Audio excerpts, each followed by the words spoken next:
Yeah brother, Kingdom movie అయితే నేను ఇప్పుడే చూసేస్తున్నాను. మనం హానెస్ట్ గా మాట్లాడుకుంటాము సినిమా గురించి. అంటే మనమంతా బీయింగ్ పాజిటివ్ కొట్టాలి కాబట్టి ఫస్ట్ ఆఫ్ ఆల్ మనము పాజిటివ్స్ తో స్టార్ట్ చేస్తాము.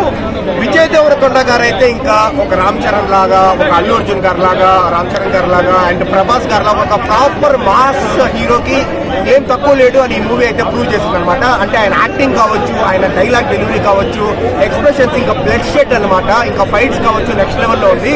అండ్ సత్యదేవ్ గారు గ్రేట్ యాక్టర్, మనం ఆయన గురించి చెప్పాల్సిన పనే లేదు. విజయ్ దేవరకొండ గారు, సత్యదేవ్ గారు అన్నదమ్ముల రిలేషన్ కూడా బాగా వర్కౌట్ అయింది.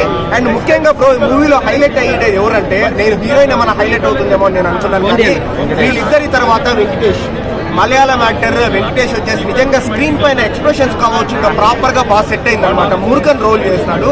సో ఇదంతా పాజిటివ్. విజువల్స్ బాగుంది, అనిరుద్ బీజిఎం బాగుంది.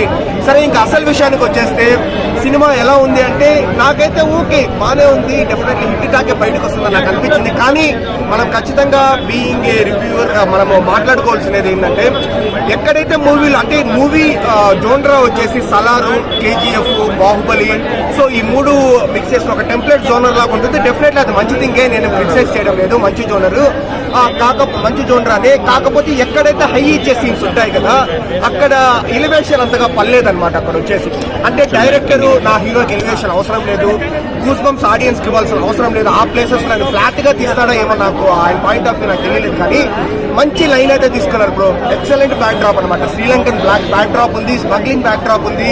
సో దానికి తోడు రీఇన్కార్నేషన్, పునర్జన్మ, 70 years ముందు, 70 years తర్వాత, స్పై యాక్షన్ డ్రామా, పోలీస్, అంటే అన్ని బాగా జోన్రా అంతా బాగుంది. కానీ లైక్ హై ఇచ్చే సీన్స్ ఇంకా బాగా హై ఇచ్చినంటే, గూస్ బంప్స్ ఎక్కడైతే రావాలో అక్కడికన్నా ప్రాపర్ గా గూస్ బంప్స్ సెట్ అయినంటే ఇది కూడా ఇంకొక కేజీఎఫ్ 2 సలార్ లాగా డెఫినెట్లీ అయిండేది అనమాట.